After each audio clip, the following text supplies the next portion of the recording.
everybody. It's really great to see people here on a horrible wet day.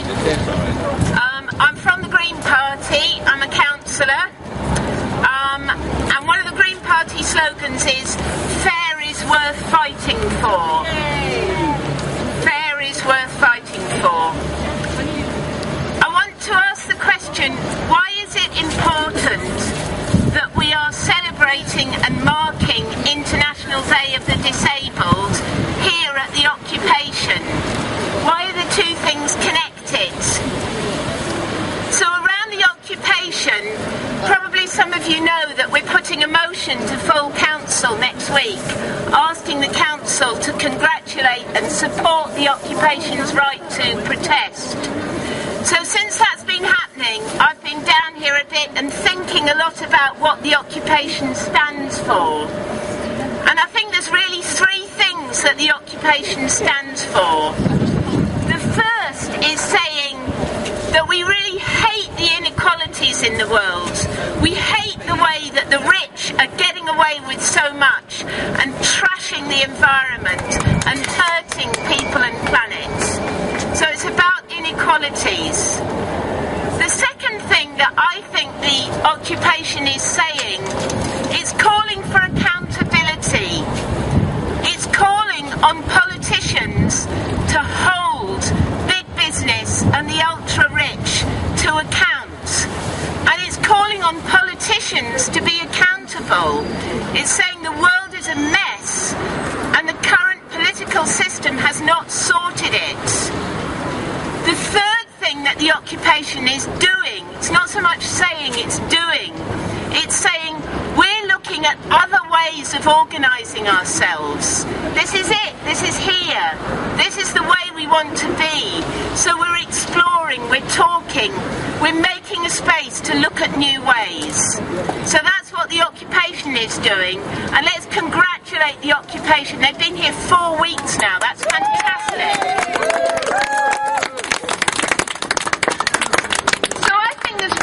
Strong parallels between what the occupation is doing and what disabled people are doing. As we've just heard from Catherine, disabled people are the hardest hit.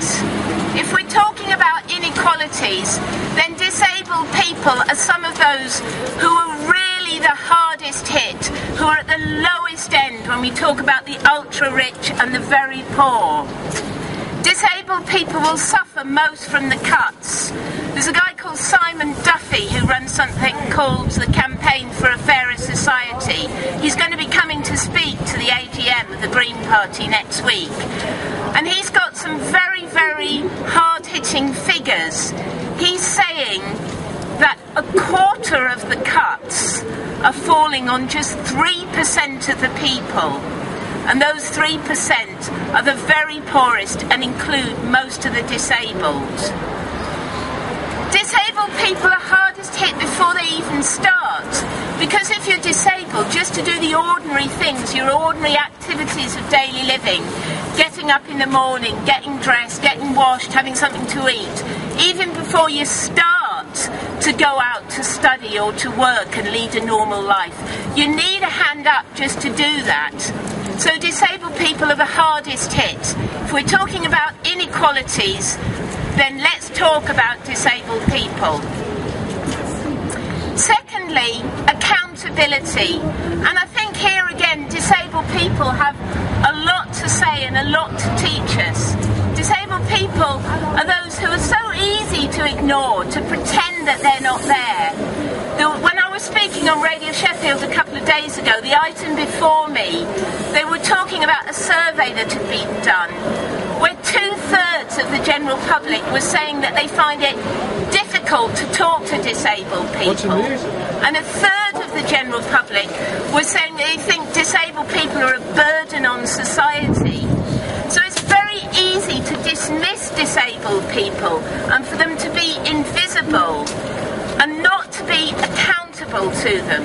So that whole issue about accountability is really, really important in this campaign.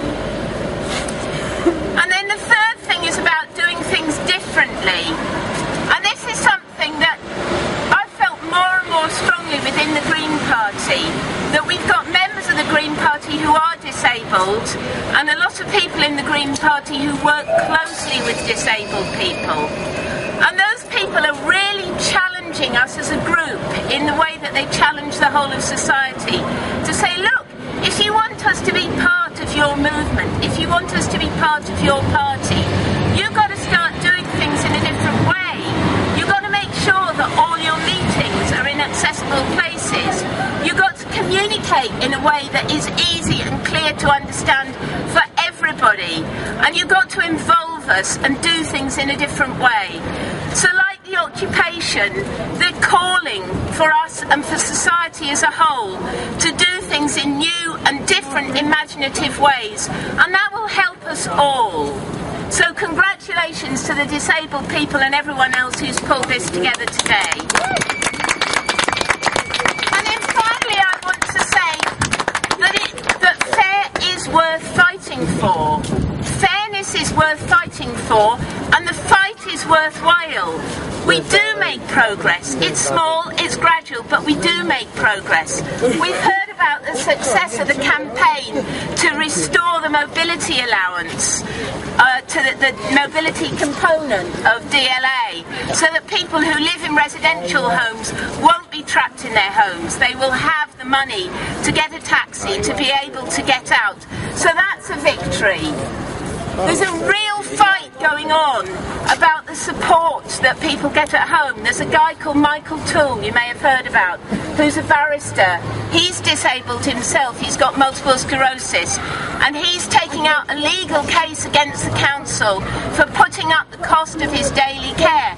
He's saying, why should I pay $12,000, $18,000 just to have the help I need to get up in the morning and get out to work? So let's wish him well, let's wish him victory. And the biggest victory is just to be here. This is amazing, to be out on the streets, to be standing alongside the occupiers, to be here on the streets in Sheffield, by the tram stop, by the bus stops, making ourselves visible, standing together. That in itself is a victory. So I say, fair is worth fighting for. Thank you.